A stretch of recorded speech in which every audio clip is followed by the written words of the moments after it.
Dilimda tasvirlab bo'lmas bir surur, o'zgacha zavq berar. Olgan nafasim Zuhro yulduz misol, taratguvchi nur tabassum yuzlarga kelar havasim. O'ylanib qolaman, goh o'yim ro'yo, gohida nuqtaga tikilaman jim. Hayotdan minnatdor, ham mehri daryo, qalbi butunlarga kelar havasim. Yuragim orziqib o'rtanar jonim, quvonchli kunlarim yodga olib zum. Bu yorug' olamda hech yo'q armoni, baxtli insonlarga kelar havasim.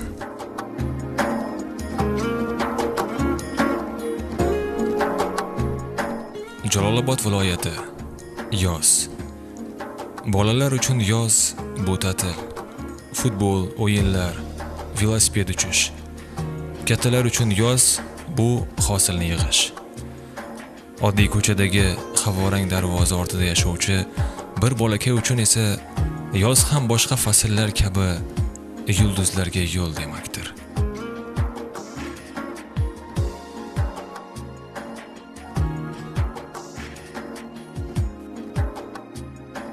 Filmimiz bosh qahramoni Abdurauf, 17 yoshli o'spirin. Yonida o'tirgan insonlar kun ora kelib u bilan suhbat qurib, maslahatlashgani keladigan do'stlari.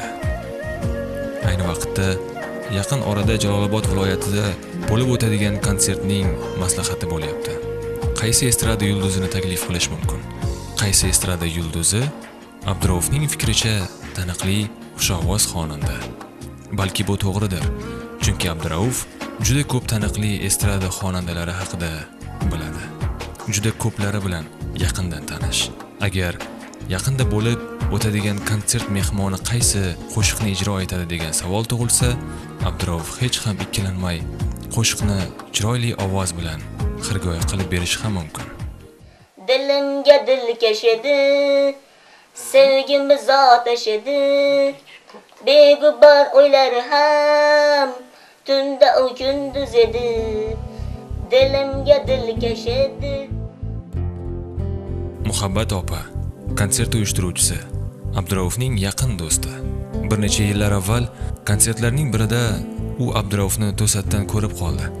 Sahna ortida bir kishining qo'lida san'atkorlarning har bir harakatini diqqat bilan kuzatib, kichkina bola o'tirardi. O'sha kundan beri Muhabbat opa uni yonidan bir qadam ham jilmaydi. Har bir ishida yordam beradi. Har bir konsertda, qishdanmi, yozdanmi birinchi ahamiyat bermaganman. Keyin qarasam, turibdi. Menga yana qarab turardi. Keyin borib, gaplashib, tanishib, konsertga olib kelib, qaysi bir san'atkor kelsa, hamma san'atkor bilan anaqa suhbatlashtirib, suratga tushirib. Estrada yulduzlari bilan do'stlik va muloqot hech bo'lmasa bir necha daqiqalarga bo'lsa ham hayotning sinovlarini esdan chiqarishga yordam beradi, deydi Abdurauf.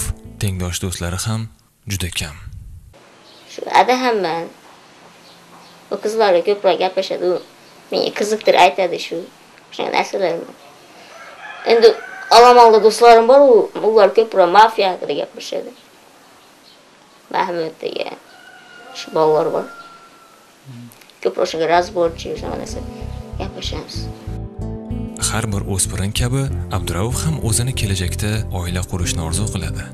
Lekin hali bo'lajak qaylig'ini topgani yo'q. Men hozircha unga yoqtiradigan ko'ngli yo'q, hammasi bildim u qizlar qanaqaligini. Menga ham hozir qanaqa qizim, shu bolalarga gaplashmay, shu do'stlarim bitta qizni sevib ko'rsa, shu qizlar menga savol qiladi, bu bola qanaqa, manaqa, men gapirim, qanaqa bola u, chekmaydimi, ichmaydimi deydi. Yo'q deyman, to'g'risini ayting deydi. Yo'q, men yolg'on gapirmayman. Bo'lsa o'shaqa deb aytaman deb. Abduraufning otasi Rossiyada ishlar.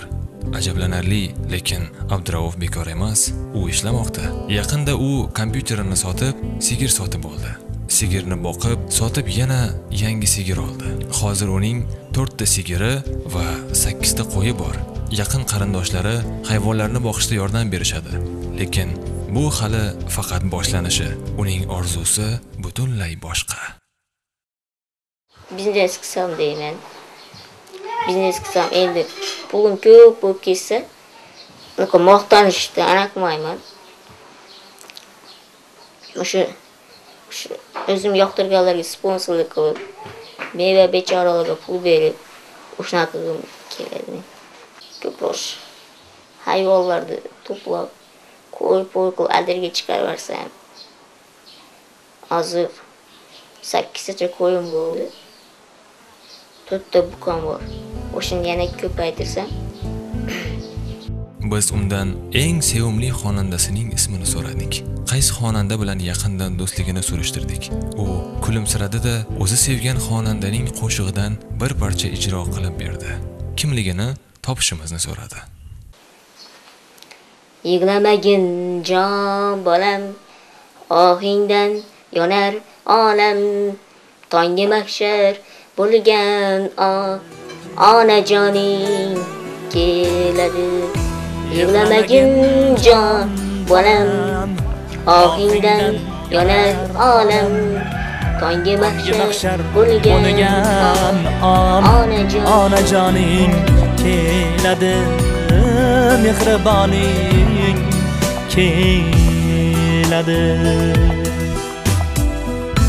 Sochingni silab erkalab peshonangga. G'ayrat Usmonov, O'zbekiston estrada yulduzi. Biz Abdurovning u bilan do'stligini eshitgach, O'zbekistonga yo'l oldik. G'ayrat Usmonov nafaqat yulduz, taniqli xonanda, artist bo'libgina qolmasdan, balki oddiy inson. Do'stga va yordamga muhtoj bo'lgan bir bola uchun hayotda o'z o'rnini topishda tayanch bo'lgan inson ekan. Biz qandaydir intilishiga sababchi bo'layotgan inson bo'lsak, baxtiyormiz. Sababi bizning maqsadimiz nima? Ezgulik, insonlarga yaxshilik ulash. O'ylaymanki, bu yigit ham Xudo xolasa hayotda boshqalardan kam emas, baxtliroq. Sababi mana Xudo xohlasa biz nasib qilib shu Qirg'izistonlarga borib qoladigan bo'lsak, ular bilan ko'rishamiz, suhbatlashamiz. Endi shunchalik ko'p do'stlar orttirishi, akalar orttirishi, shunday elni nazarida yurishi ham bu har kimga nasib qilmaydi. Bir haftada yoki bir oyda birgina qo'ng'iroq bizning qahramonni qo'llab quvvatlaydi. O'zbekiston xonandasining doimiy bandligini bilgani uchun Abdurov unga o'zi qo'ng'iroq qilib bezovta qilgisi kelmaydi va sabr bilan telefonida do'stining qo'ng'irog'ini kutib, bir daqiqa bo'lsa ham quvonch bag'ishlashini kutadi. Biz G'ayrat Usmonovdan Abdurovga qo'ng'iroq qilishini iltimos qildik. U bajonidan rozi bo'ldi. Allo, assalomu alaykum. Va alaykum assalom. Yaxshimisiz aka? Sonlaringiz yaxshimi? Qo'shiqlaringiz biz ham aytib, yotlab. Sochingni silab, erkalab, peshonangga qo'yiblab. Sochingni silab, erkalab, peshonangga qo'yiblab. Uyg'otadi ertalab, onajoning keladi, mehriboning keladi. Sen o'zga tomon, men o'zga tomon, ayrilib yuragim qiynaldi yomon. Bu qo'shiq siz uchun. Rahmat. Katta rahmat. Mayli, xo'p. Ishlaringizga omad. Hamisha o'ynab kulib yurishingizni tilakdoshimiz. Abdurauf aytib o'tganimizdek, juda ko'p xonandalar bilan tanish do'st. Ular ham chin dildan Abdurauf bilan muloqotda bo'lishadi. Nafaqat Abduraufni taniydigan xonandalar, balki uni hech qachon ko'rmaganlar ham u bilan samimiy muloqotda bo'lishadi. Nima bu? O'zining hayotdagi og'ir taqdiri haqida hikoya qilib, insonlarni o'ziga qaratib olishmi? Yo'q, u hech qachon hech kimga o'z taqdiridan noligan emas. U faqat oddiy so'zlashni, chin dildan so'zlashni va haqiqatni gapirishni biladi xolos. U har kuni uxlashdan avval faqat bir so'zni qaytaradi. Allohga shukr, meni yaratganingga shukr. Biz Abdurauf bilan xayrlasha turib, albatta yana kelishga, u bilan suhbatlashish, uning qo'shiqlarini tinglash uchun kelishga va'da berdik. Do'st bo'lib qolamizmi? deb takrorladi u. Bizning nigohlarimiz to'qnashganda u uchun hayotda eng keraklisi do'st edi. Chunki qolgan narsalarni uddasidan o'zi chiqmoqda. U Allohdan boshqa hech kimdan hech narsa so'ramaydi.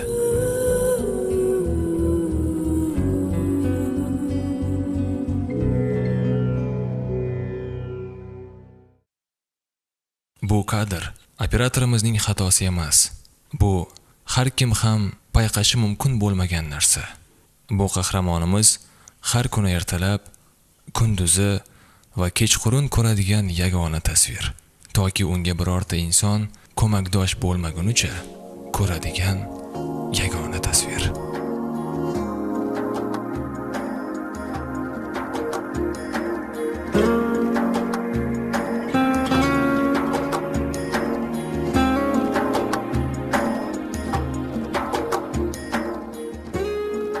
Men dunyoga kelganimga ming marta shukr.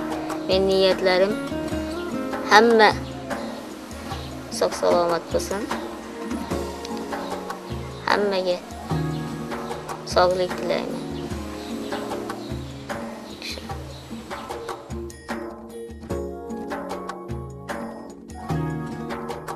Yolg'izlatib qo'ysangiz, meni mabodo uchib ketajakman turnalar bilan. Uzatgan qo'lingiz qolar havoda. So'ng sizni ko'raman juda balanddan. O'zingiz yo'limga bo'lganda maqtal, ko'nglingizga urug' tashlab o'taman. Shu urug' mevaga kirgani mahal sizning ko'zingizni yoshlab ketaman. Yuragim ey, senga rahmim kelib ketdi. Yulduz sanab u ko'zlarim tinib ketdi. Bilmadim g'aflat bosib ko'z tegdimi? Bitta sirdosh chinorim ham sinib ketdi. Yuragim ey, senga rahmim kelib ketdi. Menga shunday taqdir azal nasib etdi. Yuragim ey, senga rahmim kelib ketdi. Menga shunday taqdir azal nasib etdi. Yuragim ey, senga rahmim kelib ketdi. Yuragim ey, senga rahmim kelib ketdi.